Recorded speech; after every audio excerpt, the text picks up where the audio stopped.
Good evening, everyone. I am Jamila Sams. I'm the founder of We Do It for the Culture, which is a culturally responsive social emotional learning curriculum rooted in hip hop culture and storytelling for grades 6 through 12. Our work is rooted in equity, storytelling, and action because we understand that when we truly support and we see our students in all of their brilliance, we transform lives and communities.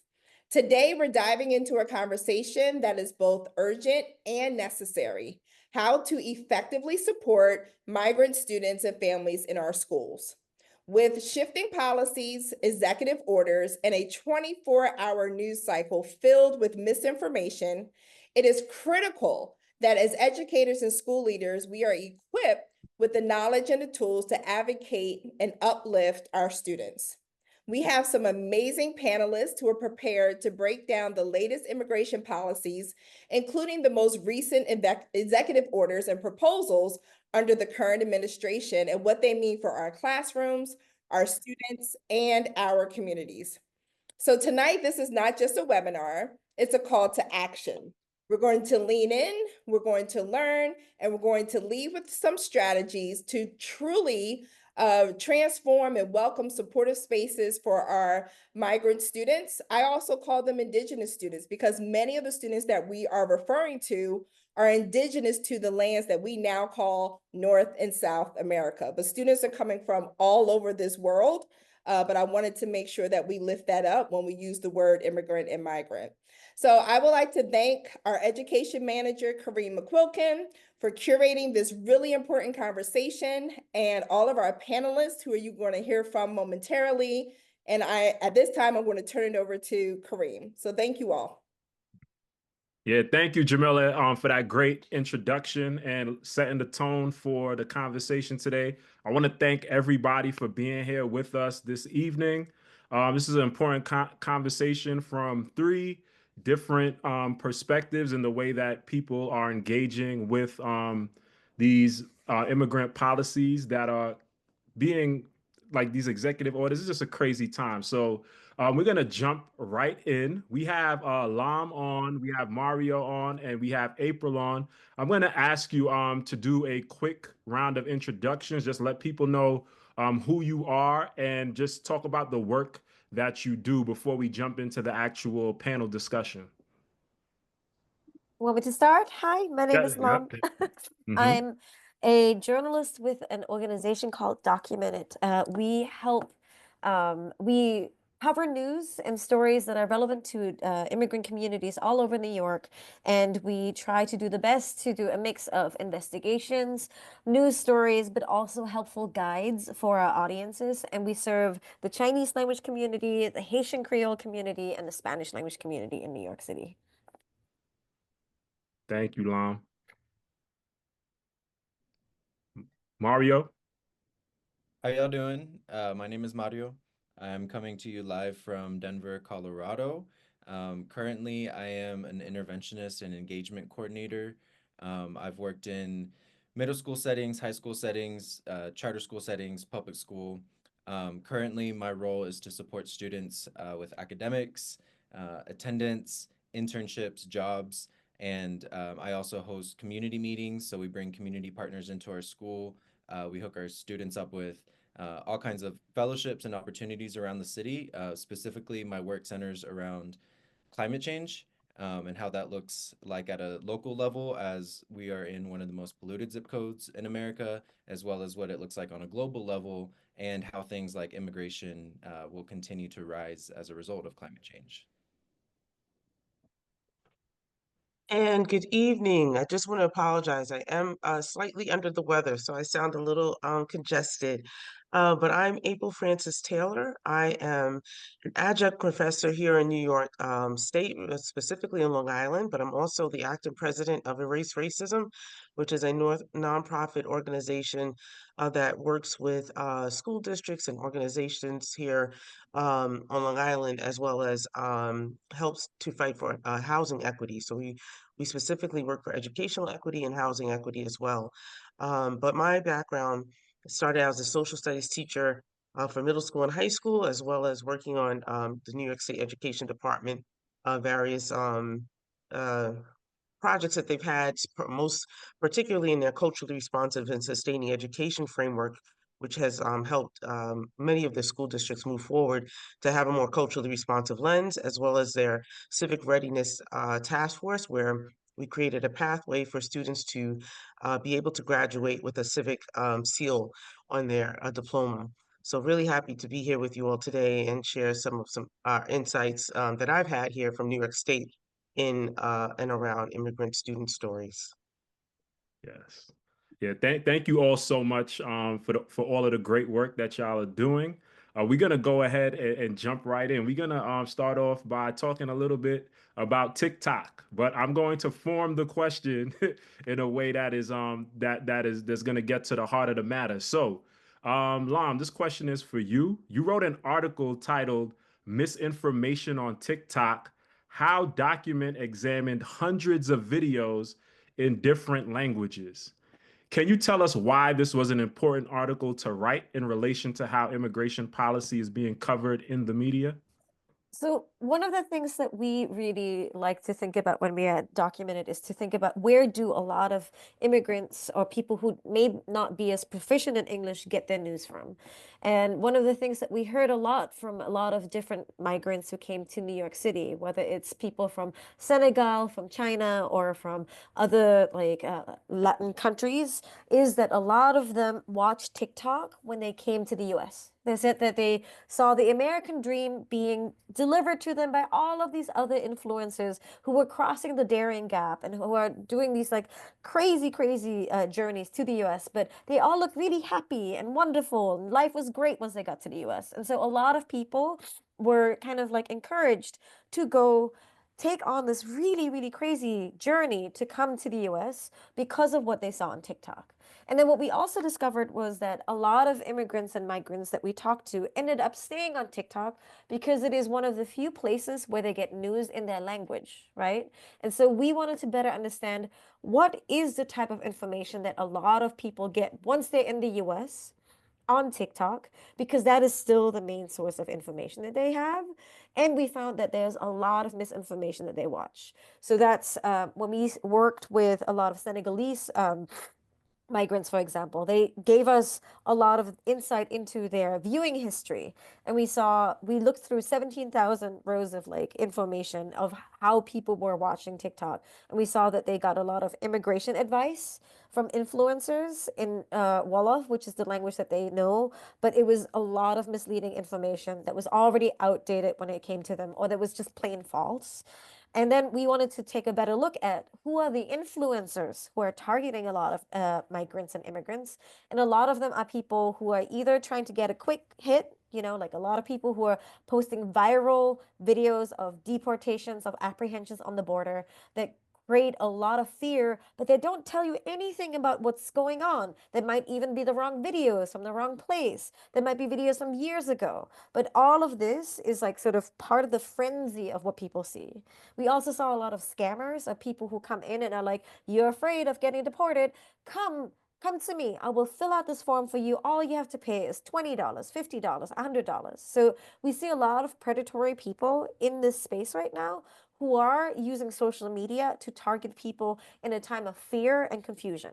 And what's even worse is that because there's so much news happening, things keep developing, and you kind of have to keep, like, even we as reporters have to keep an eye on what is happening at any minute, right? There's a news alert here, someone get deported with a green card, someone is in detention even though they have a visa. All of these things keep happening and changing what the reality is of what it means to be an immigrant right now. And because there's so much information, it's hard for us to distinguish between what is good and bad. A lot of people tend to just get stifled by what people call an infodemic. There's way more information than we can all process all at once. And before we get to the solutions, I will stop here, but I have a lot of solutions that we've been working on and documented. But I Yeah. just wanted to give you that primer. Yeah, thank you so much for sharing that, right? Because we know adults and especially our young people, that's why we leverage a lot of social media and YouTube content to engage students, because we know that's where they're consuming their information, and really being able to distinguish between the misinformation and disinformation is one of those 21st century skills that might at this current point be the most important of them all. So thank you for sharing that, and I can't wait to hear some of the solutions. So we mentioned you mentioned some sources that are not credible. Mario, we got a chance to speak yesterday. You mentioned a very credible source, and I'm going to ask you a question related to that. Can you tell us about the significance of the book Bad Mexican by Kelly Light Hernandez, and why it's so important during this time in history, and how it's impacting the work you do with young people and families as well? Hmm. Great question. Um, One, I just want to shout out We Do It for the Culture. Thank you for hosting this. We Do It for the Culture is always doing amazing work. So thank y'all so much. I also wanted to touch on the disinformation question really quickly. Um, I've spent a lot of time thinking about this question of misinformation in the classroom and how we can engage students in inquiring into their social media lives. So just hopefully some tangible takeaways. Um, One, we always started in my classroom with a social media audit. So inviting students to become conscious of how they're using social media, what time of the day are they waking up and doing it, how long are they going for. You know, you can go into your iPhone and check. It'll give you all those statistics and data on what app you're using the most, all that kind of stuff. And then we kind of went through as an observer, kind of a neutral observer of our social media landscapes in order to see what kinds of things are the algorithms were feeding us, what types of imagery, what types of comments were continuing to pop up. So becoming conscious of the fact that we're even in this infodemic, I love that word, is really powerful. And then second, a really useful tool to use is the game called Breaking Harmony Square. It's kind of set more for high school students, but it teaches into the language of misinformation. So in that way, we can kind of be subversive and teach into, okay, when a person is using emotionally charged language or fear-based language, how can we identify that? But in order to be subversive, because maybe we're in a school that they don't want us having these types of conversations, we can view it more from a rhetorical lens. What types of rhetorical devices are these posts using in order to get us to feel a certain way? So I just wanted to add that because that's just really important work. Um, so I'll start with the question on bad Mexicans by reading just a quick excerpt that I hope can ground us in this migrant conversation. So this is Bad Mexicans by Kelly Little Hernandez. Really powerful book, and it talks about the origins of the Mexican Revolution and how that shaped the United States. So I'm just going to read a quick excerpt. It says, the Mexican Revolution remade the United States. The years of fighting forced more than 1 million Mexicans to flee northward, which radically reoriented U.S. culture, politics, and society by cementing the pathways of mass migration from Mexico and giving rise to first generations of Mexican Americans. Not even the mass deportation or repatriation campaigns executed during the Great Depression could permanently reverse the flow. Get this. By 1980, Mexicans had become the largest immigrant group in the United States, ending Europe's long dominance in the U.S. immigration story. By 2010, more immigrants had arrived from Mexico than any other country in U.S. history. Today, Latinos, led by Mexican Americans and Mexican immigrants, constitute the largest non-white population in the U.S. By 2045, the United States is projected to be a minority white nation, with Mexican Americans and Mexican immigrants driving the shift. So I just thought that was a really powerful excerpt, and for a few reasons. Number one, I appreciated the sentence where it talked about until 1980, it was Europeans who were the largest immigrant group. And I think that's something important to note because when we think about the narratives that are being spewed about immigrants, and this is immigrants from any country, not just Mexico, they're often based in racism, they're often based in classism, they're based in these false narratives. But when we look at history, we can see that it was really Europeans that have been the largest immigrant group, but we don't hear many of those narratives today um, coming from people in power, even though immigration is a global phenomena. So that's just something to keep in mind. So when we think about having these conversations with students, for me, it's always important to contextualize these conversations in history, in geography, to show that these narratives have developed over time and that there are deeper purposes um, in these narratives to keep us divided, to keep people in fear, so that we are easier to control and all those things. So I just thought that was a powerful excerpt. I also wanted to point that out because, again, many of us are in political climates where we're not allowed to talk about some of these things in schools. I worked in Texas and Austin specifically, where I'm from, for a few years, and there were certain conversations that we were discouraged from having. So in having these conversations, we can be subversive in the sense that we can bring in these topics, but we connect it to other topics that maybe our administration would rather hear. So for example, when we're talking about know your rights, we can bring in, well, we're talking about laws, we're talking about the Constitution, the American Constitution, but really we're having the subversive conversation of immigrants knowing their rights. But it's embedded within social studies and constitutions and things like that. So I just wanted to share that excerpt. Thank you, Kareem. I'll stop talking on that. But yeah. Yeah. Yeah. Thank you so much for that response, Mario. And yeah, we're gonna link that book and a few others in the resource guide that we'll share after this session. So you'll have access to that. I actually ordered it from the library. They didn't have it at the location I was at, but they're gonna send it over there. So I should be able to get it in like 2 days. So yeah, we'll send that out in the resource guide after the session. So April, I'm gonna come over to you. I know you have an extensive experience with just curriculum and working with different organizations when it comes to helping them develop culturally responsive practices and understanding the importance of them. What can we do to ensure that schools are aware of resources they can access to support immigrant students? And it could be related to curriculum or other resources that you think schools need. Um, well, once again, thank you for having me and having this conversation. I concur with my fellow panelists. I think it's timely and very important.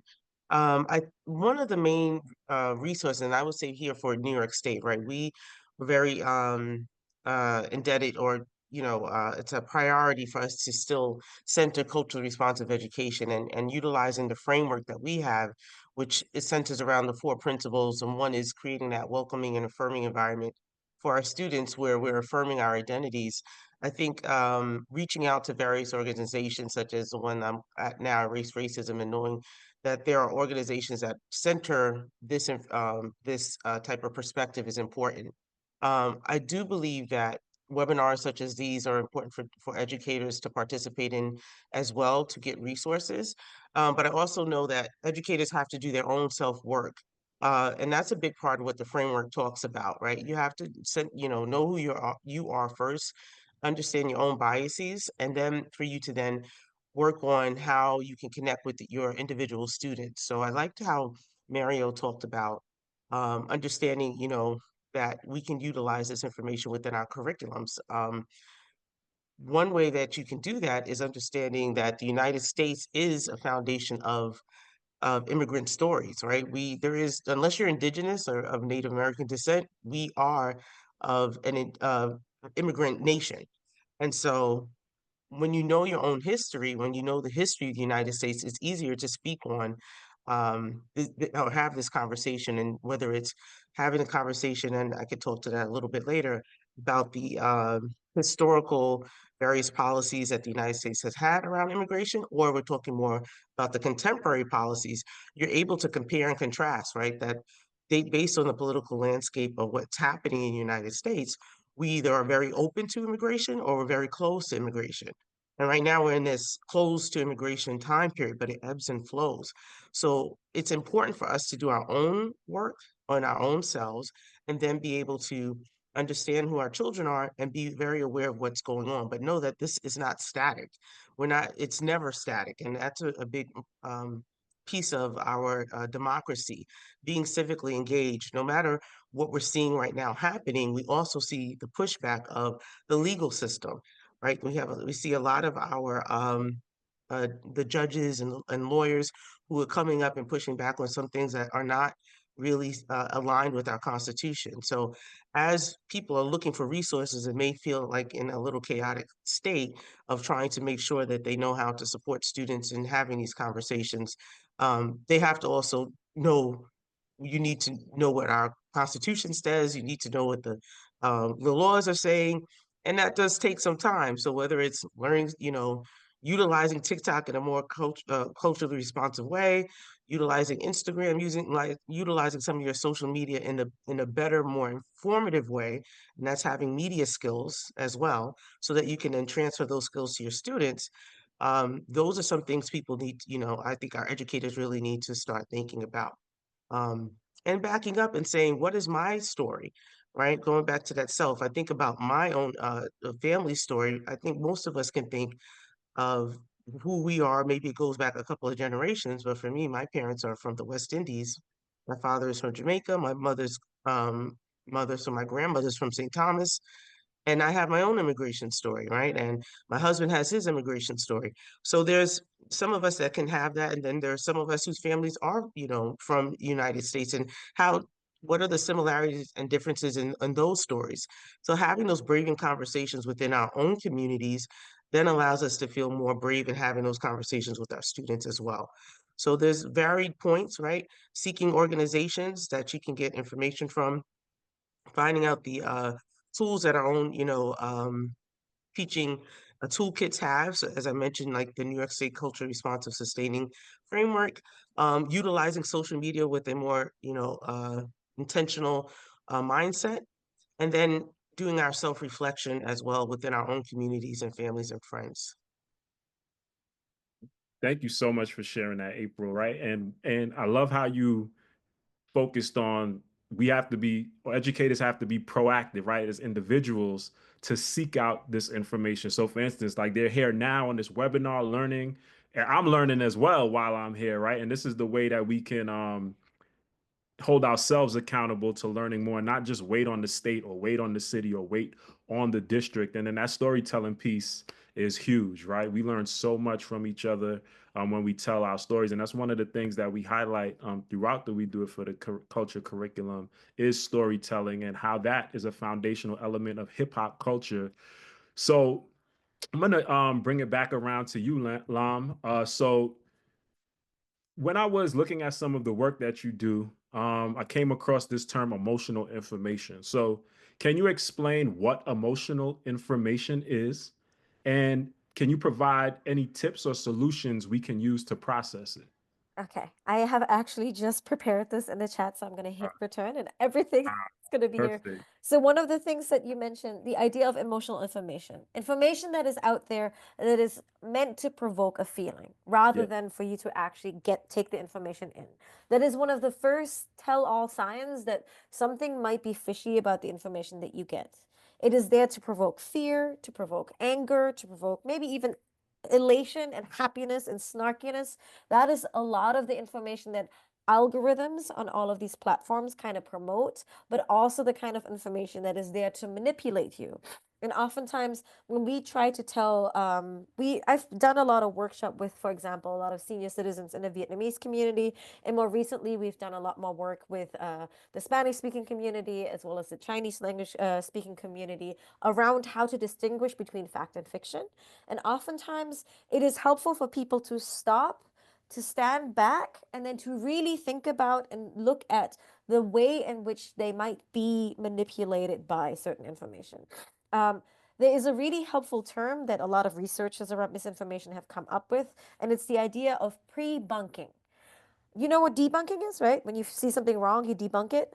Pre-bunking is a really helpful way of telling people there are methods in the ways in which content is presented that might try to manipulate you. So scapegoating is a very clear method in which a lot of people might be saying, hey, migrants and immigrants, people call the Trump administration might call them bad hombres, or so terrible terms. But basically, all of this fear mongering is a way of manipulating you and making you fearful of your safety in this country.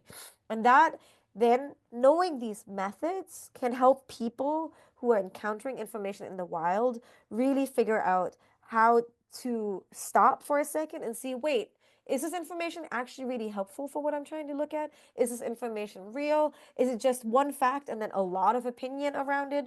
Those are the kinds of things that could be really helpful with that. And we've actually put together a tip sheet.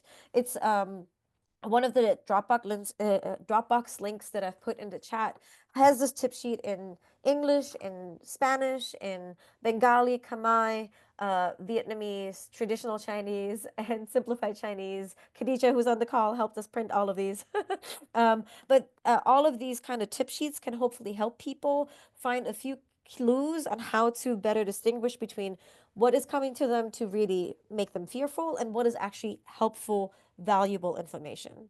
And so I think the biggest sniff test for a lot of people is it's really hard to expect everyone, including students or teachers or elderly folks who I work with a lot, right, to distinguish or to fact check every single thing that they see. But what they can really develop is like a general sense of like, wait, something is off here.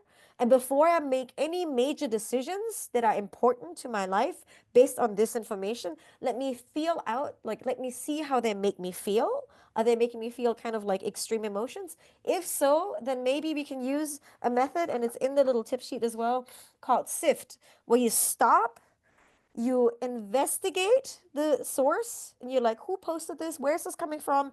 You find better coverage, you find out whether other people have done this, and then you trace back maybe where this information came from. So I don't think it's reasonable to do this for every single piece of information that you see on the internet. But let's say a lot of migrants that have talked to my colleague Romel at Documented have told us that they're worried about going to an immigration court hearing because of what they're seeing on the internet and because of how it makes them feel. That is terrible. If this includes people who have gotten approval for asylum, and then if they don't show up, suddenly that approval is gone. So making sure that when you see this information and you make that information the basis of a very important decision, that you really fact check that, right? And so there are multiple ways in which I think figuring out similar. I love the idea, Mario, about an audit with kids, an audit of like what social media brings to you, because oftentimes it is not exactly false or fake, but most of the time it's a kernel of truth with a lot of misinformation or a lot of opinion wrapped around it. And then you're just kind of like stifled by how you feel by it. Overwhelmed, sad, angry, all of these things, right? And so that is what we talk about when we talk about emotionally triggering or emotional information. Mm. Yeah, thank you so much for sharing that. I know we probably can all relate to this. There's some people in my life, like I know when they send me something, I know it's like pretty credible, and I'm like, I'm about to dive in.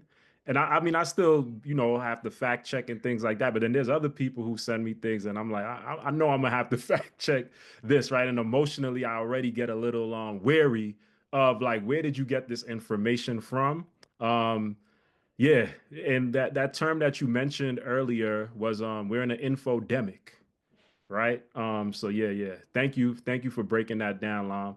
I'm gonna come back to you, Mario. So in terms of everything that's happening in schools, right? Can you tell me what the climate is like right now in terms of I'm gonna highlight this word fear, right? What role is it playing? And what are some of the steps that you're taking to bring the community-based organizations into the fold in order to support the school so you're not just doing it on your own? Mm-hmm. Yes, very good. I wanted to just make one more point on the last excerpt that I read. It came to mind as we were talking, but this idea that there will be a majority non-white population, that is where counter narratives and that is where inviting students to tell their stories and empowering them comes into play, because the idea that we will be the majority, and if we organize ourselves really well, well, maybe it'll be a majority with power and not a minority with power. So let's just think about that. But to answer your question, specifically in Denver, so there's a few things to keep in mind. One, Trump, within the last few months, named Aurora, which is a city outside of Denver, as one of the main deportation sites in the United States. For a few months last year, there were narratives going around specifically about an apartment complex in Aurora that was being overtaken by gangs. However, whenever the Party for Socialism and Liberation, the PSL, Denver's chapter, actually went out and interviewed apartment residents and interviewed people around the area, there were no signs of these gangs. And instead, actually, what they found was that the landlord was allowing conditions to become so decrepit that the building was falling apart. People were not able to get their basic needs met within the apartment complex. But because of these narratives and these stories being told about Venezuelan immigrants, the community was rallying for police and ICE to show up and to essentially clear the quote gangs out. So that's contributing to the climate. Further, right now, within the past few weeks, since Trump has come into office, there's definitely an air of fear. We have many of our students and families afraid to come into the building. Usually, we have family nights each quarter. So that consists of staying about 2.5 hours after the school day, where we invite families in. We have parent conferences, we have dinner, and we canceled ours a few weeks ago because we wanted to respect that families were not comfortable coming into a public space out of fear that ICE would be around. There's been multiple ICE raids since the Trump administration has come in within the past few weeks. So that's very much the feeling. However, there are community organizations that are doing real work, on the ground work, in order to defend our immigrant neighbors. So, for example, I mentioned the Party for Socialism and Liberation. They are hosting Monday night weekly meetings in which hundreds of people are showing out to this church here in Denver, and they are planning strategies and tactics to defend immigrant neighbors whenever ICE comes and does their raid. So they have extremely, and let me not say too much, but there are extremely well coordinated strategies in place that allows flows of communication for communities, so that if there is an ICE truck spotted, boom, immediately messages go out, people are in formation.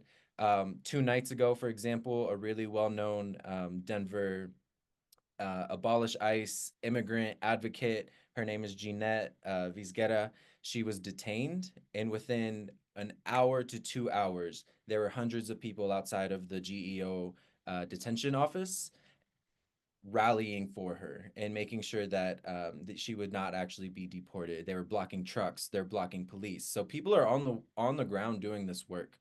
Um, how we've been able to kind of bring in some information that's hopefully useful for our students is last week, for example, we had a service learning day. This is a day where all of our students go out into the community, or we bring community in, and they are to engage in some form of volunteer work. We reshaped how we were thinking about community and brought in 2 organizations, one Movimiento Poder and the PSL, and they did Know Your Rights workshops. So they brought in real warrants, fake warrants, and we went through what it actually looks like for ICE to come to your door and hold a warrant up to you, and most of the time they are fake. These fools are liars, lying asses. So what we invited our students to do and invited the organizations to do is come in and teach us what it is to spot a real one from the judge, certain signatures, certain things that need to be on the warrant. We went through Know Your Rights information. We practiced standing up and actually role playing as if a police officer or an ICE agent were to be asking us questions. We say, no, I have the right to remain silent. Do you have a warrant? So it's really powerful for our students to be able to practice these phrases and to have this knowledge, because then they feel not only more equipped to defend themselves, but to defend others. And that's what they were getting from this session, was that immediately they were thinking about, how can I share this information with families? So that's kind of, I hope that gives a general sense. Yeah, thank you for that, Mario. Thank you, Lam. I'm going to get right back to you, Mario, but Lam has to leave early. But thank you so much for all the information you shared. And Lam dropped her email in the Stay chat in if anybody touch. wants to get in contact. Yep. What all of you do is just freaking amazing and incredible. Thank you for all the work that you do. So I'm very excited. Bye. All right, Lam. Thank you so much.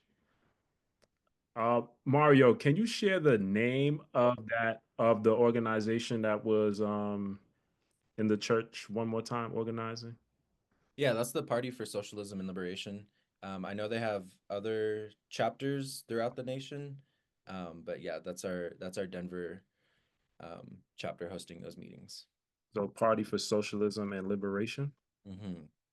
Yeah, then those, and I know you can't go too deep into it, but just learning about what other organizations are doing is very important, right? Because if something is working in one city, right, that could be replicated in other cities. So I just dropped that name in the chat. So yeah, thank you for breaking that down, and then also empowering students, right, to understand that the system that they're up against, right, and this oppressive and racist system that they're up against, they're using tactics that are illegal to try to instill fear in them, right? So understanding that and having the knowledge will hopefully give them the courage to fight back and resist.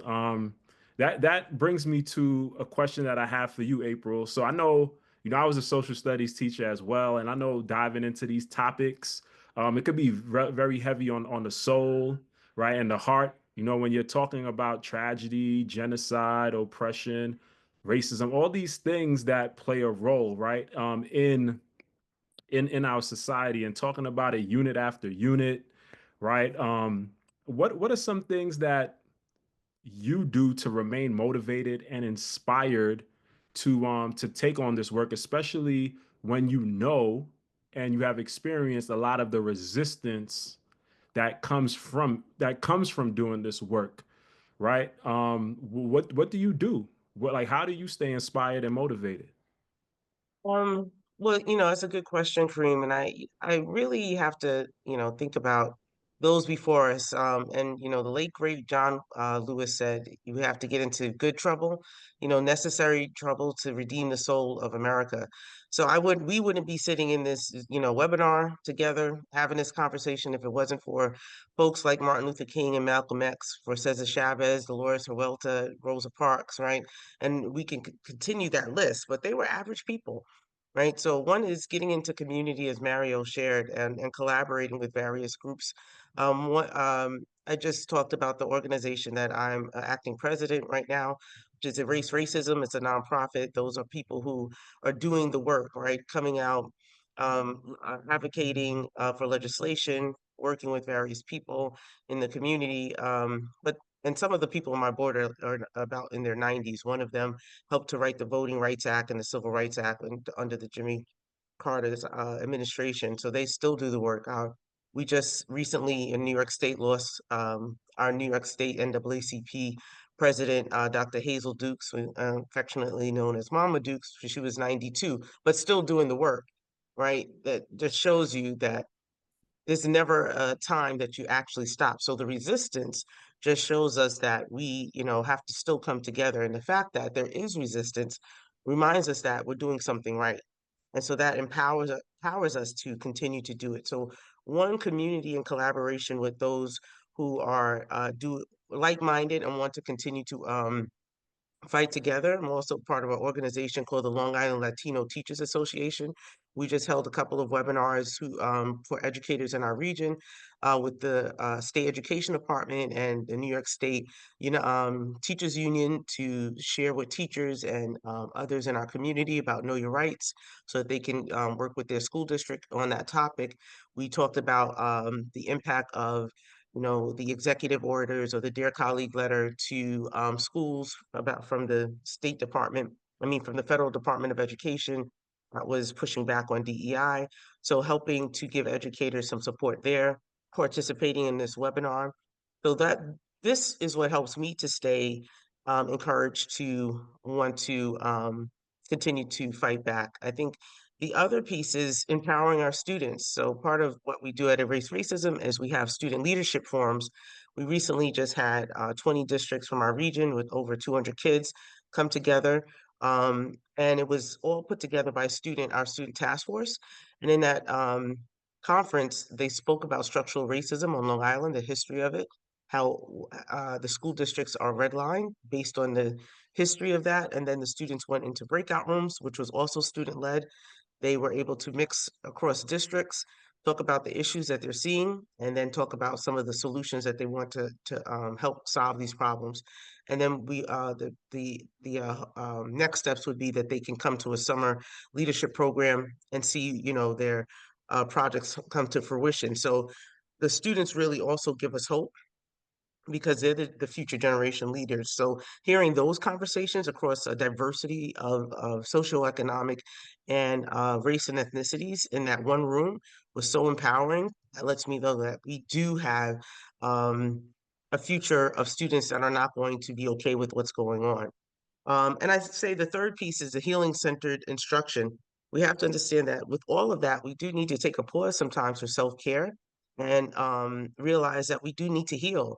This is ongoing conversations. Race is a social construct, right? So if we're going to constantly talk about something that was socially constructed to separate us, we need to understand the coming together, the pausing, the self care, and self care looks different for different people, but we do need to take that pause or we will, wear ourselves thin. So I am leaning into that healing centered mindset and working and taking time for meditation and, quiet moments, gratitude, writing gratitude messages, and waking up in the morning and making space for that. Because if you don't do that and you're just out here constantly draining yourself, then you're not really going to be a help to anybody. So Mm. those are 3 areas for me. Nice. I love that. I love that. You know, before we're gonna open up the floor soon for some questions from the audience, but before we transition to that, I'm gonna put y'all on the spot. All right. I know y'all spoke about a lot of the great work that y'all are doing and other people and how they support you in doing this work. I'm gonna ask you to give yourselves a shout out, right? Or somebody that is keeping you inspired, an individual, give that person a shout out.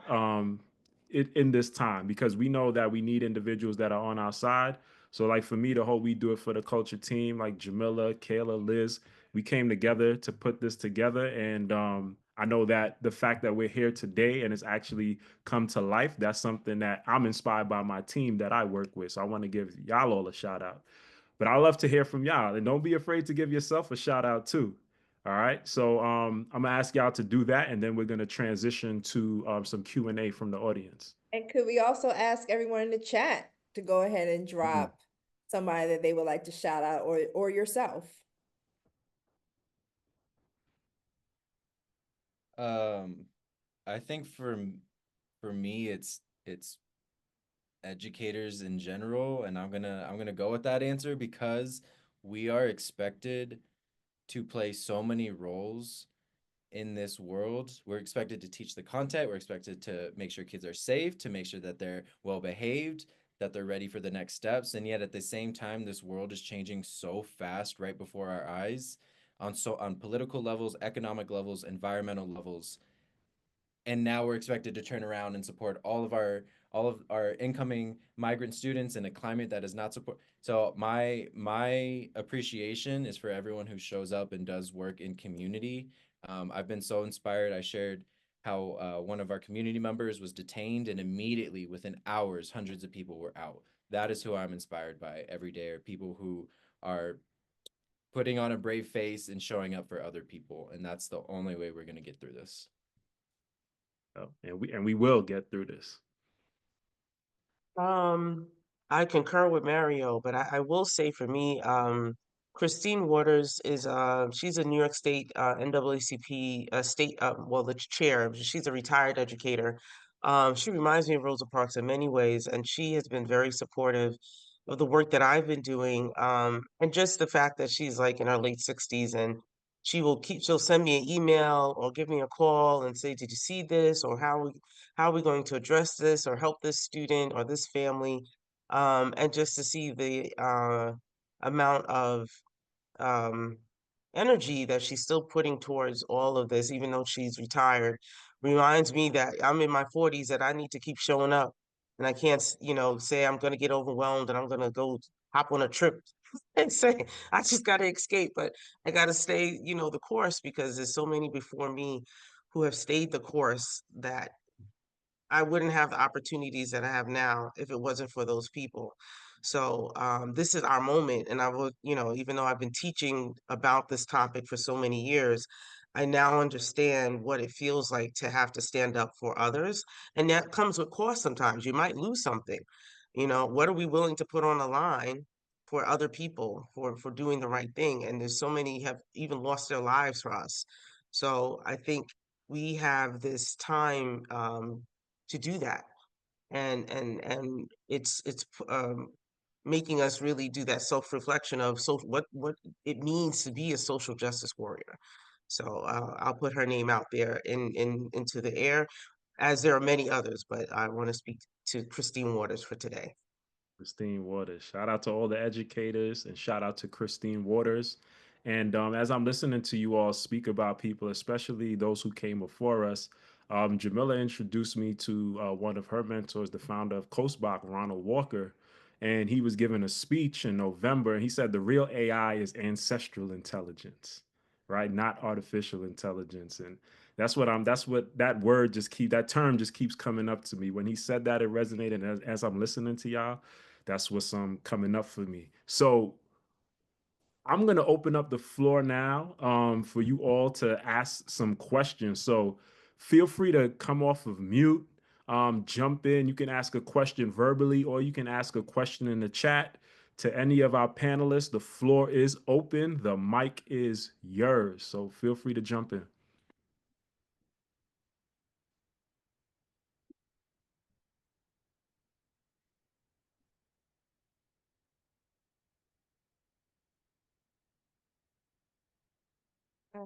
I have a question. First of all, thank you so much, Kareem. Let's give a virtual clap it up, or we can come off of mute and clap it up for Kareem and the rest of this awesome We Do It for the Culture team and our panelists. And also especially Mario, who some of those great lessons that you all may be engaging with when We Do It for the Culture were probably written by Mario. So thank you so much, Mario, for your brilliance. So the question I have, I always have to keep it hip hop, and Wu-Tang says, teach the truth to the young Black youth, but they really mean all the babies. So I'm thinking about also the T-shirt from the great Shauna Brown we have on with us tonight, Teach for the Culture. Teach the truth, right? Teach the truth.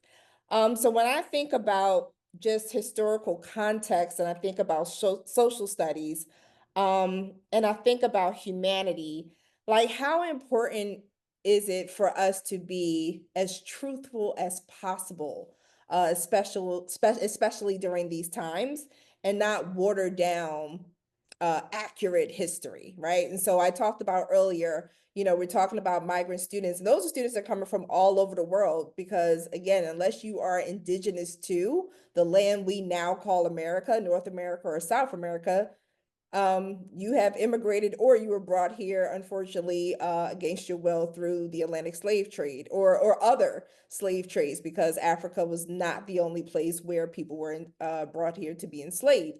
So I want to kind of open it up to the power of young people knowing their true history, and how when we know more, not just the young people that are impacted by many of these oppressive policies, but all students to know the truth behind their origin story or people's origin story. Because I think when we start to change the language, I think that will change the narratives. And so, Mario and April, you're both in education. Like, if you could speak to just the power of telling the truth. Well, you know what, you bring up a good one, another good question, Jamila. And I think what happens is when we think of immigrant stories, we get stuck in contemporary uh, topics or issues, which often then says, "Oh, we're thinking about our Latino population." But as you just stated, our country is built on that, whether it's been forced migration or whether it's been voluntary. And we just recently had St. Patrick's Day. But that whole idea of just creating St. Patrick's Day was based on the large immigration of Irish people to the United States because of the oppression of the British, and more particularly the Irish potato famine in the late 1800s. So, I mean, the mid 1800s. And at that time, when they came here, they were not welcomed. They do help to spread into the West, but they're not welcome.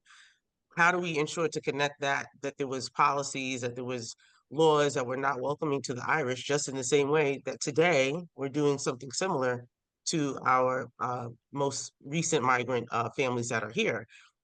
We have that going on. But now we're celebrating St. Patrick's Day, right? And then we also have other days that we celebrate. There's Dominican Day here in New York. There is Puerto Rican Day parades, but we're not making the correlation because that's not being taught in schools in that way. So how do we ensure that that line is weaved throughout the story of teaching United States history? There is a Chinese Exclusion Act that happened in the 1880s, but why did that happen? We shut down those borders. So I think it's ensuring that, one, our prep programs in the undergrad or in grad schools, right? The higher education professors are teaching this in a way that is ensuring that the teachers are going to go into the schools with a culturally responsive mindset. And that's some of the work that I do as an adjunct professor, is working with our pre-service teachers to ensure that they're teaching in that way. So one is making sure the pre-service teachers are learning that way, making sure our curriculums are written in a way that has interwoven it, so that we are now showing the connections, that we are all connected in some way, and that we're not then having this biased mindset of, when we see these terms or these words, that it's only one group of people that we're looking at. And so that's something that I've been seeing. Yeah, I'll pass it to absolutely. Mario. Really fearless with that, because so many people right now are scared to tell the truth because they're scared they're going to lose their jobs. Mario. Yeah, I think this is an important question. One, I would, one phrase that I like, that comes kind of out of climate and indigenous conversations, is this idea of looking 7 generations back and looking 7 generations forward. And in that way, as beings that are in the present, we are rooted in both history and the future, constantly thinking about how our actions have impacted how we've come to the place that we're at. So I think that's a really powerful method of thinking. I also think, though, that as we reveal true history to our students and we allow them to explore history, for many of our histories, there's a lot of trauma and pain involved. So I think it's also about allowing that space for students to process the history, to know where they're coming from, but also to begin thinking through their own solutions and how they would begin changing. And that's through writing, that's through reading, that's through art, that's through future building. So giving students that space to imagine a world that is different is really, really powerful, and then supporting them through that process, but allowing them to be the leaders of that is really important. Last thing I'll say is that history is, as April mentioned, race is socially constructed. History is also socially constructed, and the history that we, in the sense that how it's recorded and who's recording it, is socially constructed. And if it is socially constructed, then there's a way to socially deconstruct it and move forward from that. So I think it's really important that as we work with students, we remind them that history, the past, and the present and the future, these are not static things. These are things that are constantly in flux. And depending on our actions, and if we speak our truth, we can shape history in a really, really powerful way. But it starts with allowing kids to open up a blank notebook and just letting them write. You put on that instrumental music, you let them write, you let them speak their stories, you let them share, you let them talk. We let them cuss sometimes, you let them speak their language, let them do what they need to do to shape history for themselves. Thank you for that. And Yeah, I'll just add one more thing. I'm sorry, Kareem. that's okay. Many of our social justice warriors come from immigrant backgrounds, like I just shared about Cesar Chavez, or we think about Marcus Garvey. We think about a lot of people who have fought for our country. Even those who went to war have come from immigrant backgrounds. So I think when we say there's a fear, I think it's the fear that people don't know their own history. And that's why I talk about doing your own self-reflection and getting your own knowledge, because if you know the history, there can't be any fear. You can speak to it. Like, I don't have any fear talking about any of this to any student, because I know the history. If somebody came to me and said, "Oh, you're teaching about, you know, any topic, I can always speak to something as I just shared about the St. Patrick's Day in Irish. I could say, well, here we are with this story. You cannot speak about the United States history without speaking about anybody in our country. So the fear cannot be there, because once you know the history, you can speak it up and down, and you can connect it into any of our laws and policies in the Constitution. And I think that is why they're able to do what they're doing, because there was a lack of knowledge that was happening in our school systems, and we have to bring that back. And I think forums such as this is helping us to do that.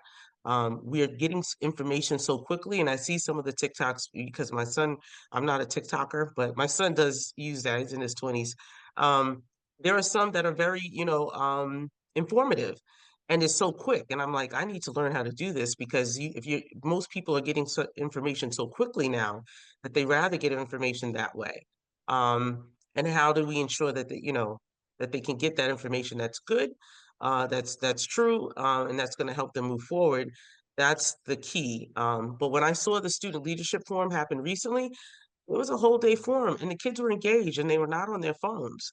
So there's pros and cons to both. But if you set up a system where the students feel that it's a topic that they can be engaged in, and that they're leading, as Mario said, and allowing them to be themselves, then they're going to want to do that work, and you're really just providing the resources for them to dig in deeper. So there shouldn't be fear. If you feel confident that you're doing the right thing, and you have that you let your supervisors know this is what we're going to be doing today, I think you should be okay, because it's rooted in truth and U.S. history. Hmm.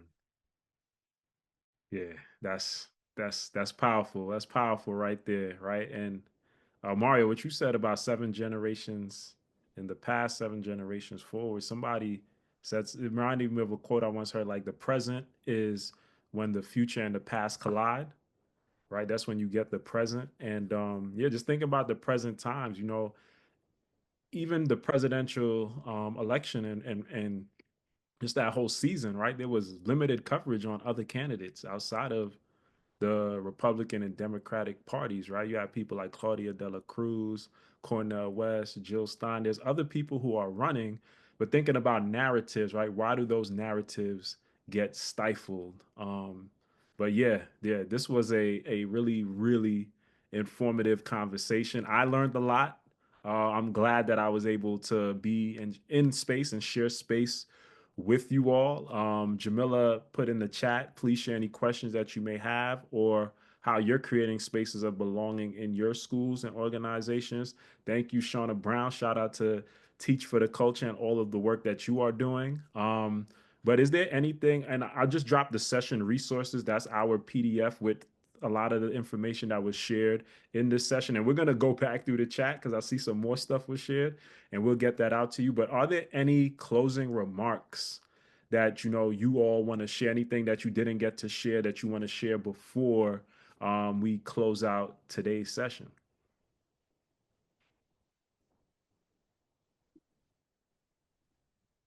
I think for me, one, just thank you, everyone. I am by no means, in the school I'm at, are by no means experts. This is an ongoing puzzle.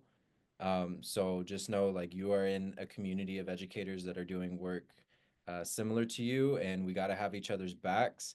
But it really comes into context. Give students context, that history. Let them know the geography. Let them know of groups that have risen up in the face of oppression, the Zapatistas, the Black Panthers, people who have communities that have really, really done incredible community work. Just, yeah, y'all are doing amazing.